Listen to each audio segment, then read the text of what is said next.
Now, the title of this book will grab you. It is Faith, Purpose, and Politics, Running the Race of My Life. Immediately, I was captivated. Tell me about how you chose your title. I don't think I chose this title. It just came to me, and because I know I was in the race of my life. All right. Welcome to another episode of Faith, Purpose, and Politics. And today I have the pleasure of having Mr. Ronald Owens. He's an activist, an advocate, and just in the medical freedom space. Mr. Owens, welcome. Thank you. Thank you, Tamara, for inviting me to your platform. Thank you very much. Thank you for joining me. You and I met on the X app after a discussion. I believe we were talking about reparations and it rolled into all kinds of other things. And just watching you and listening to you talk about COVID and the shots and medical freedom, I'm just going to give you space, sir, to just speak your piece. Again, the faith, purpose, and politics. Well, again, thank you once again for inviting me and to allow my faith and what God has purposed me to do on your platform and sharing with your audience. Thank you. Absolutely. Thank you for joining me. Yeah, well, it's been it's coming up on 2 years since I retired as an information officer too with the California Department of Public Health. An information officer is essentially a classification in California State Service, which is a person who is the liaison between the mainstream media, reporters, journalists, and the department program staff, the subject matter experts who I worked with to convey public health policy to the people of California. So I was a public information officer with the California Department of Public Health for more than 14 years. So basically we met because, as you indicated, several months ago, you and I met virtually on X, and we participate in a couple of spaces together. One where you were essentially talking about reparations, and I was learning about that issue. And then you learning about me coming on a nightly basis on Stop the Shot space with on X. Yep, absolutely. Yep. So there are two things that occurred while I was a public information officer during COVID. Number one, I learned in October of 2021 that the California Department of Public Health was going to post on the department's website to dissuade people from using ivermectin because they were essentially stating that ivermectin is used for veterinarian purposes. And that's just one aspect of ivermectin. I knew that properly dosed ivermectin can be used to fight COVID. So in October of 2021, I was the recipient of an email that I felt if I did not respond to it, it would have been cowardly. So your program is called Faith, and one of my aspects of my faith, I'm a Christian, is to speak up and stand up for the truth. I felt like if I had not stood up or spoken up for the truth, I would have been cowardly, and that's, to me, is something that is against my man code. It's against my faith. It's against how I was raised by my parents. So I did some research, And I found some credible information that was aired in a public hearing a year or so earlier. Wisconsin Senator Ron Johnson, he featured a Dr. Pierre Corey, and Dr. Pierre Corey said, look, I worked at a hospital that treated inner city people of color, essentially, with properly dosed ivermectin, and I cured more than 8,000 people. And Tamara, I was really excited about that information, sharing that with not only my management, but with the senior leadership at the California Department of Public Health. I wrote what then would have been my most important email since in my career with state service. And like I said, this was in 2021. So I had been working for the state of California for 27 years at that point.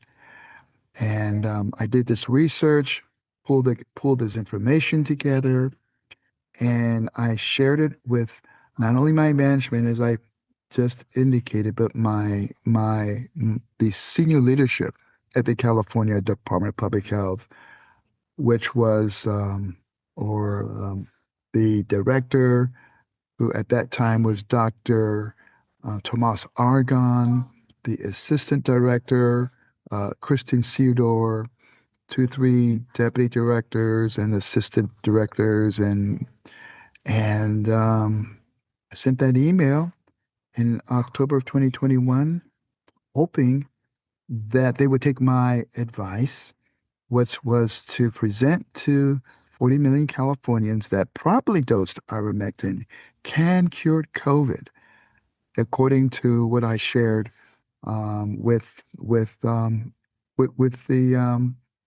recipients of that email.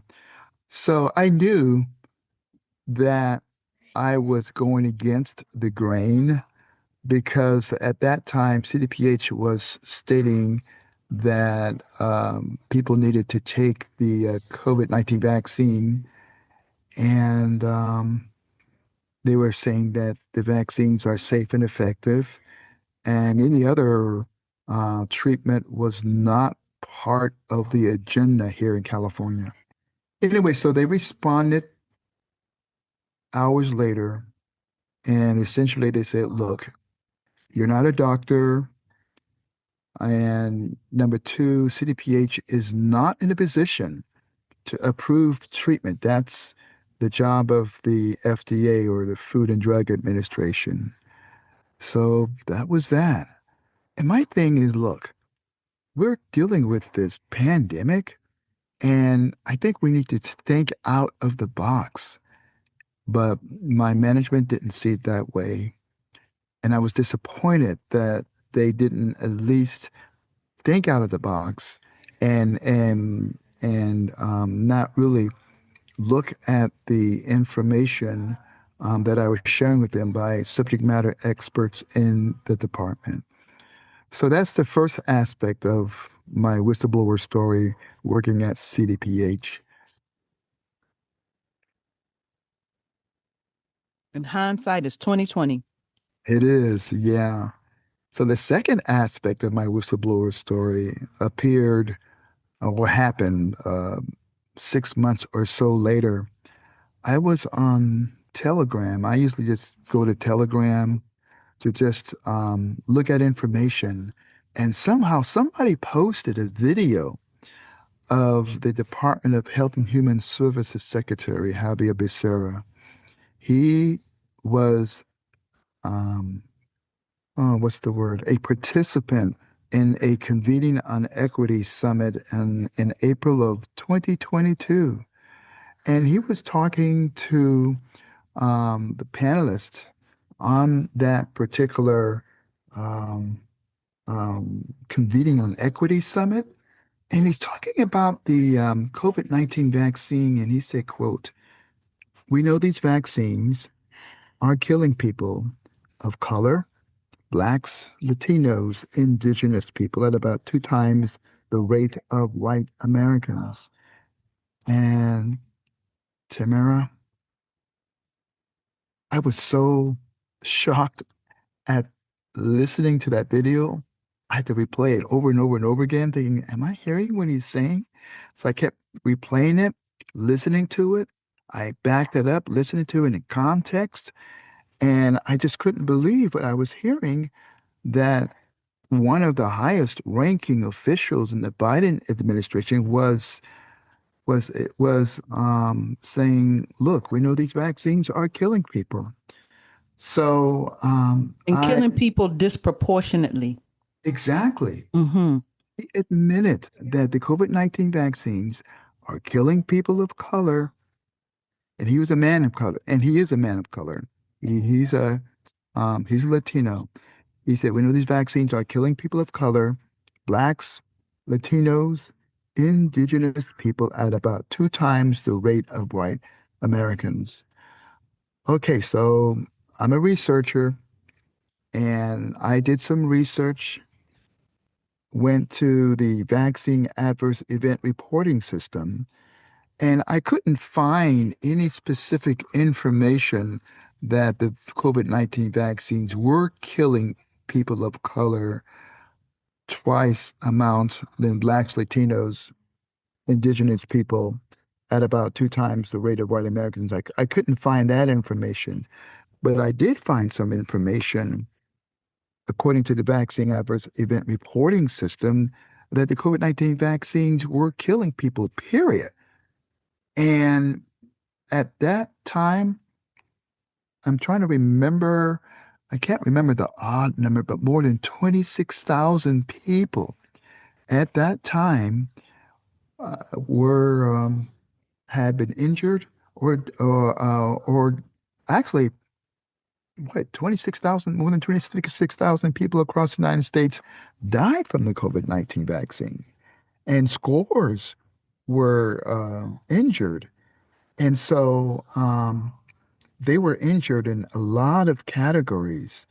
Um, yeah, there was, I'm looking at what's posted on my muzzledtruth.com website. If your listeners would want to see all this information, they can go to Muzzled Truth, that's Muzzled, Truth, Truth.com, and they can go and see the emails that I sent regarding the properly dosed ivermectin information in October of 2021, and the email that I sent to my boss and on April, trying to look at the date here, I believe it's April 18th, 2022.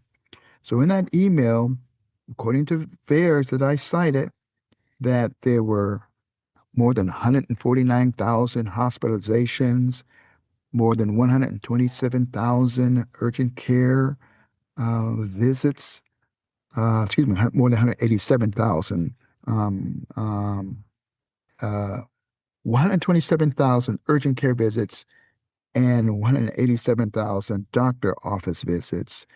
And people had suffered from anaphylaxis, Bell's palsy, miscarriages, heart attacks, and some of these multisyllabic medical terms can be construed as people having strokes, heart attacks, facial paralysis, Bell's palsy, shingles, all because of the side effect of them taking the COVID-19 vaccine.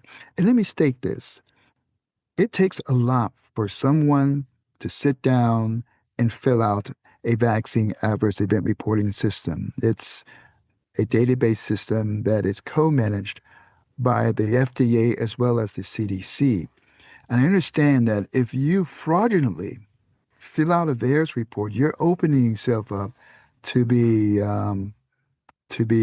prosecuted. So yeah, people just don't fill these things out without number one, it takes time, and they just don't do it on purpose. So anyway, after I sent that email to my boss in April of 2022, And after I shared with her what Sarah said, we know these vaccines are killing people of color, blacks, Latinos, indigenous people at about 2 times the rate of white Americans. I surely thought my deputy director would respond in an alarmed way as when I learned about this information. But all she basically said, thanks, Ron, for the email that you sent. I was shocked, surprised, and quite frankly, angered that there was no like, hey, we need to look at this. Because I recommended to my deputy director that the directorate needed to know about this, that the agency needed to know, and Governor Gavin Newsom needed to know this. And I don't know to this day if the director or agency or the governor's office was apprised or informed at what I shared with my boss on April 18th, 2022. All I know that she responded with a very dismissive thank you. So 6 months later, I have been tracking what's been going on with people who have been injured by the COVID-19 vaccine. And quite frankly, during that time, I was, I had all kind of emotions. I was sad and depressed and shocked that there was no like alarm bells from my management. So I revisited the issue.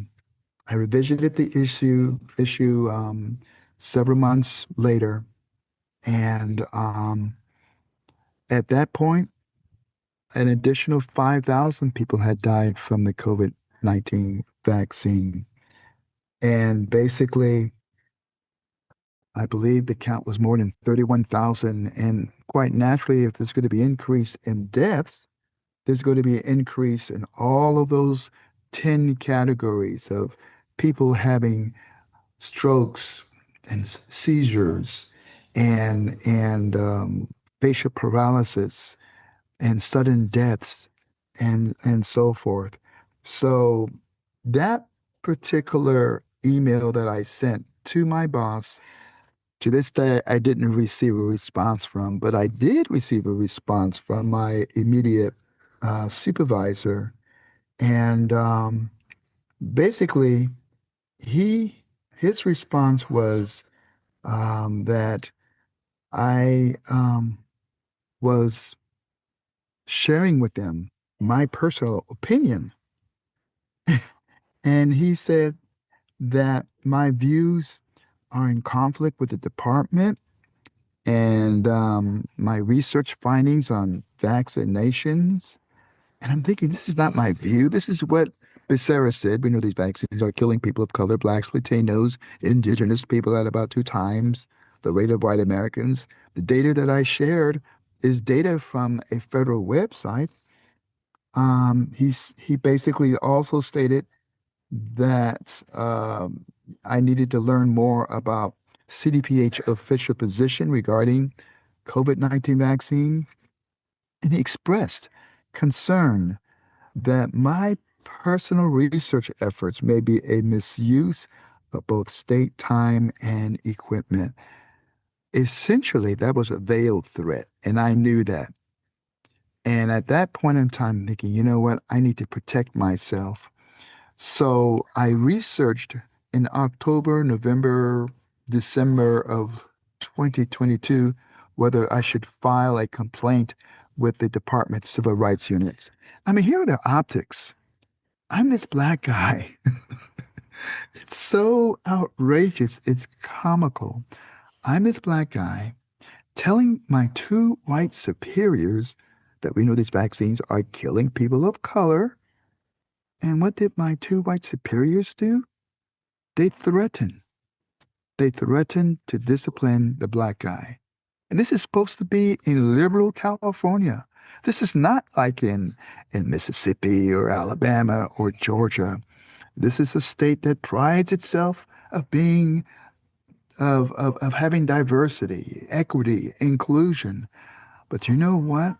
The information that I provided was contrary to what CDPH, the California Department of Public Health, was telling Californians that these vaccines are safe and effective. That was a lie.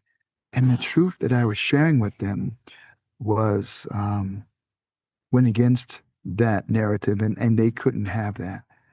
So anyway, I decided not to pursue um, a filing a complaint with the department's civil rights unit. That's what CDPH calls it, because I felt like I would be making the issue about me, the messenger. The issue was not about the messenger. The issue was about the message. So I just felt led of the Lord just to let it lie until something that happened several months later, August of 2023. We were having a virtual staff meeting, and there was a meeting request that we received, and the reporter asked if there had been any serious events of people, um, adverse events of people who received the COVID-19 vaccine. And I want to go back to your program, Faith. As a man of faith, I believe in speaking up, even though it's the unpopular thing to do. My credo as a man, as a subordinate, is to always tell the truth to my superiors and share with them information they don't necessarily want to know, but they need to know. So we were participating in the staff meeting, and I had been following all along from April of 2022 and October of 2022 through 2023, the carnage that the COVID-19 vaccines was leaving in its wake. And I felt a sense of urgency, depression, anger, yes, sadness, yes, and stress too, because I remember that I did break out during this time with a rash.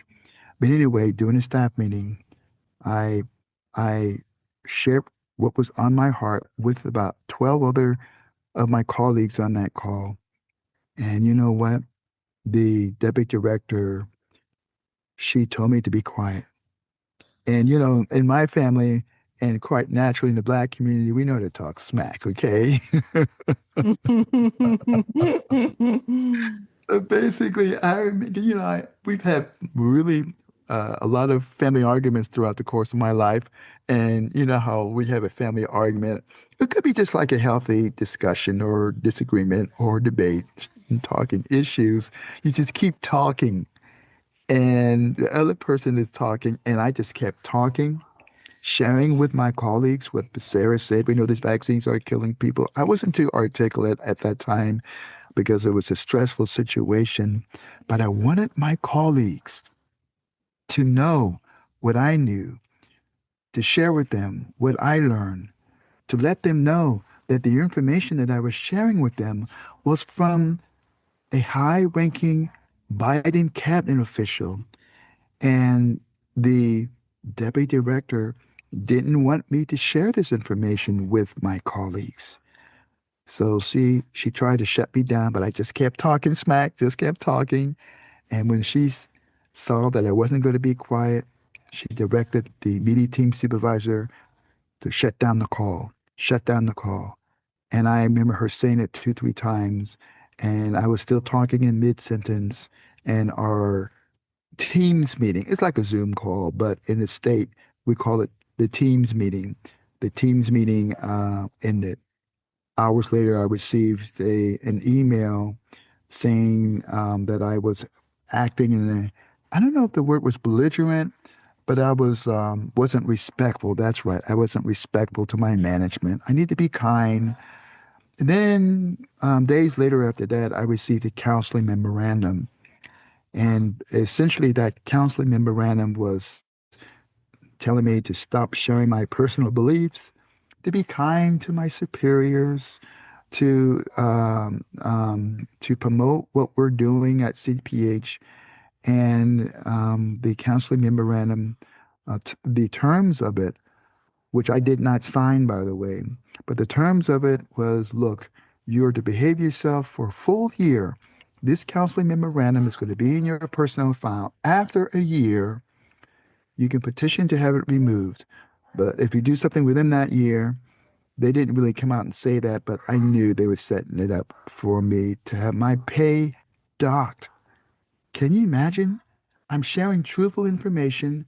They didn't want to know, and they really wanted to dock my pay from the get-go. But in state service, there's a principle, what is called progressive discipline. You can't dock somebody's pay unless you warn them first. And I knew that that counseling memorandum was essentially a warning to me that if I don't straighten up and fly right, they're going to dock my pay or do something worse or whatever.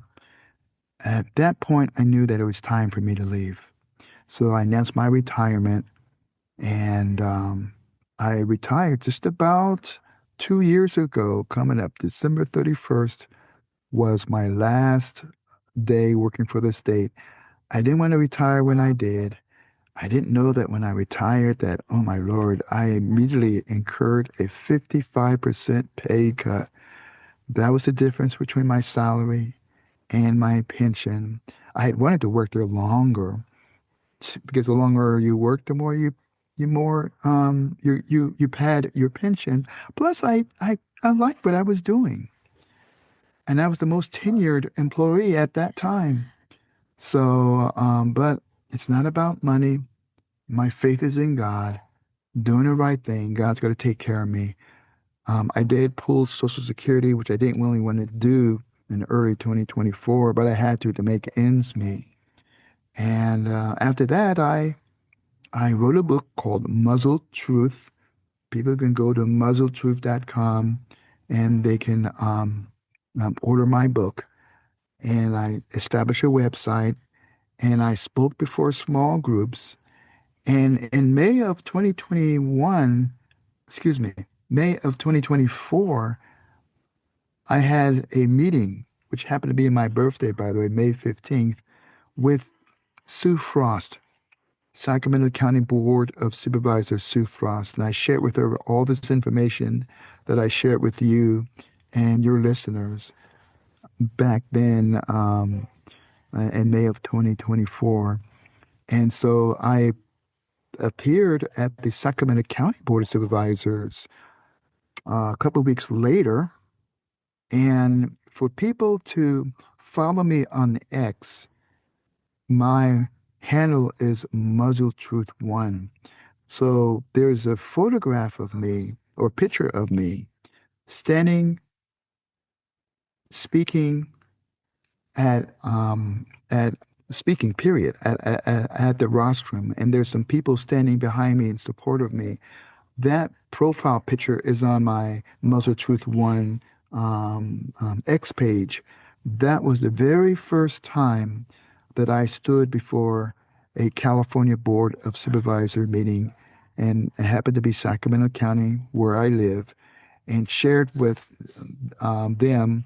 And I only had 2 minutes, by the way. I spoke on the agenda of matters not on the agenda. And so that was the first time that I shared with with a board of supervisor, period, Sacramento County. So I went back 3, 4 times, sharing different information with Sacramento County board supervisors, and I began to hone in a message that I put in a 5-page document that I eventually sent them on July 22nd, 2024. Basically, putting in writing what I tried to do with the California Department of Public Health in informing them this information about the COVID-19 vaccines killing people. So stay there with that thought. So what Okay. happened? So what I think I'm hearing, and I believe my listeners are hearing, is your faith moved you while you at work, and literally they pushed you into your purpose, right? It was terrible what you went through, but sounds like all of that pushed you into your purpose. which has propelled you now in this political space. So continue on. That's what I'm hearing. And that's exactly you're picking up what I'm laying down.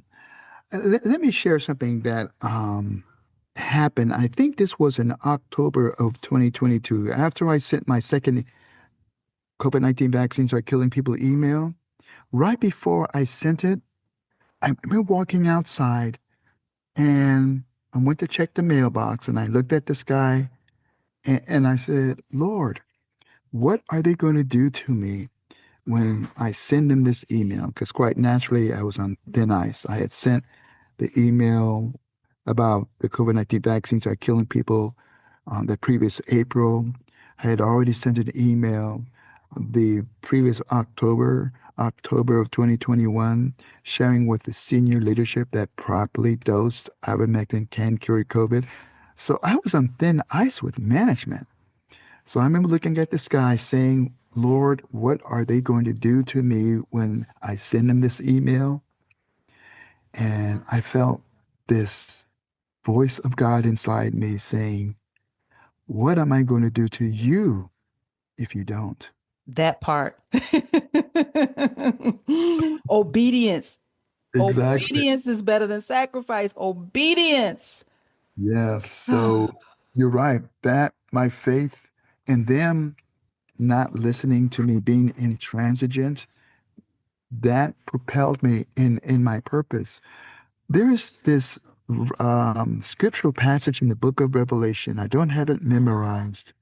There's a recitation of sinners who will be eternally, who won't, I'm trying to think eternally punished in a lake of fire. First on the list is not murderer or pedophile or any of those kind of sins, rapist. First on the list, the King James Version has the word faint-hearted.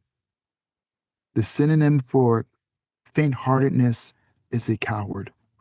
That's the first sin on the list for those who will be eternally punished in a lake of fire. Evil people are going to do evil things. That's just life. But the reason why that evil exists is because, unfortunately, it's not checked by good people. And it would have been cowardly of me not to speak up regarding the ivermectin issue, not to speak up regarding the COVID-19 vaccine issue. And so, yeah, all this, I didn't basically plan what I'm doing. I just kind of going along. God is leading me. Started going to Sacramento County Board of Supervisor meetings.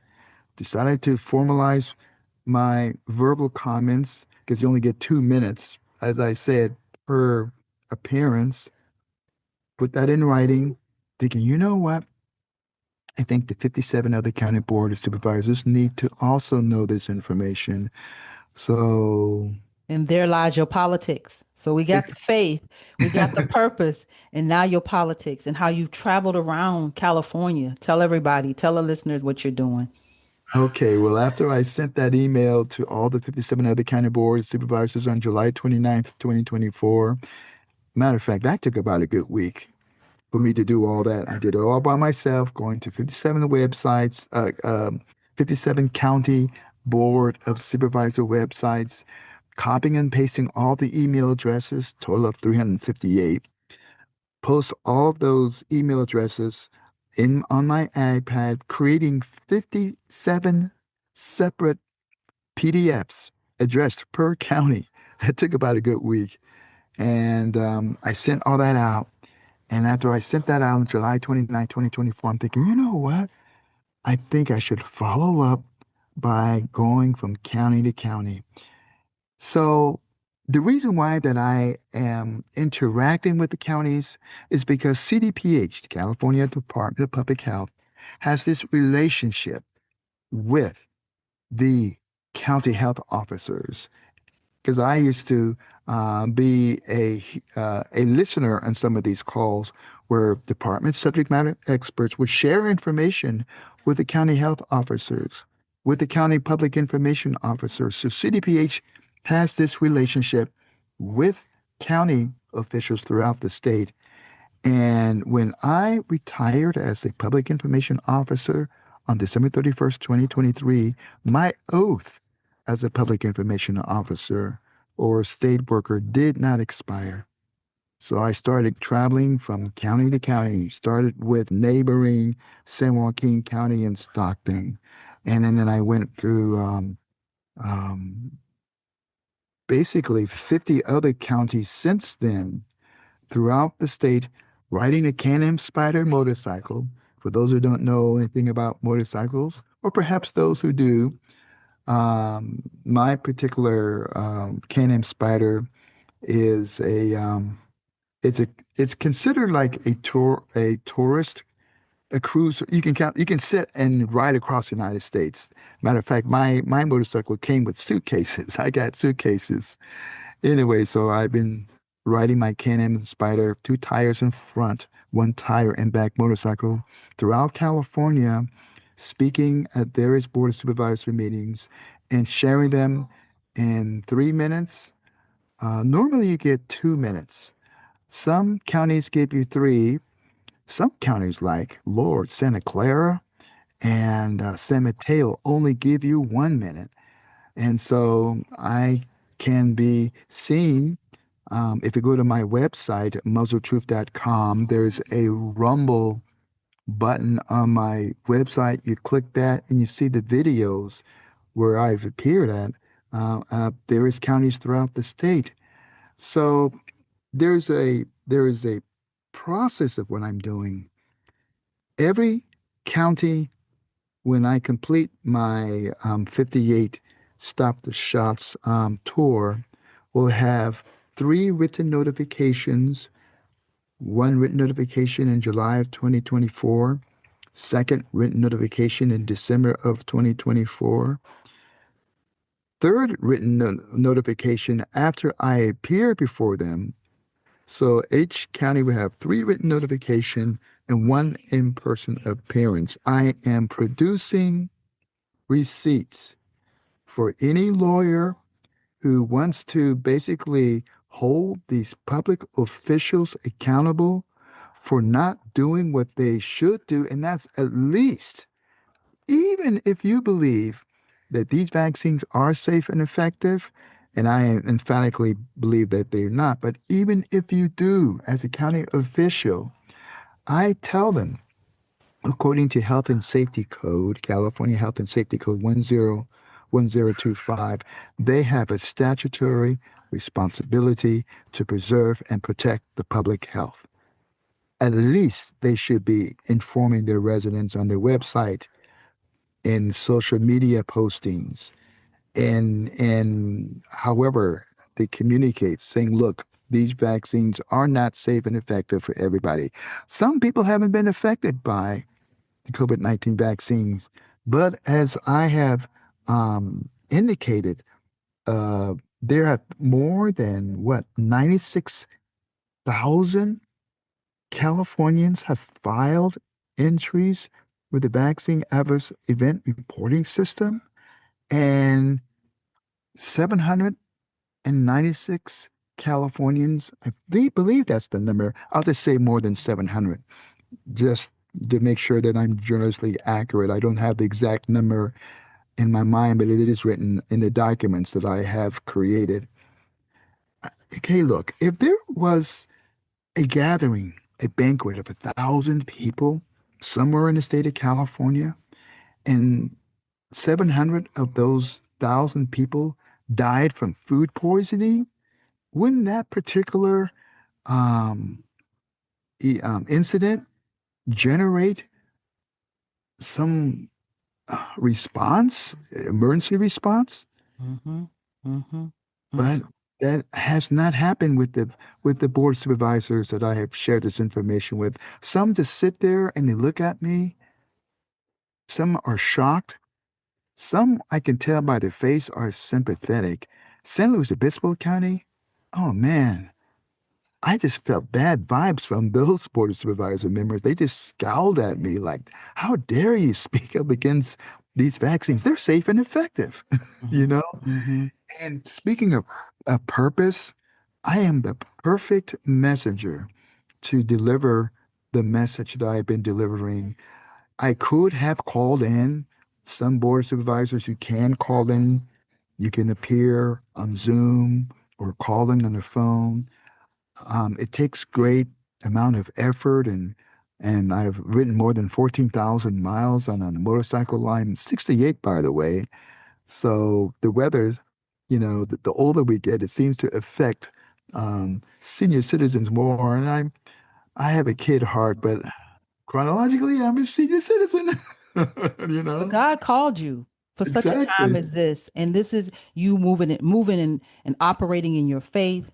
This is you walking in your purpose, and it has all trickled over into politics. So you know what, advocacy and activism. This is work. This is work. A lot of people don't understand how much work, and when you talk about how much work it has take, you hours and hours and days you spent uploading and emailing, and there's a lot of work that happens behind the scenes. And when they see activism, they see the outside. They see us showing up at a meeting. They see us, but they don't know the research required for you to even have the information to deliver the information to legislators who sometimes won't even hear you, won't even give you a chance in that room, not going to do anything with that information. But here, like you said, you got receipts, and that's part of my tagline: receipts in these political streets. You have receipts, sir, that one day somebody somewhere who needs this information, they'll come and they'll be able to remedy this that's happened. So thank you for doing all the work that you're doing. When I met you, I knew you were somebody special.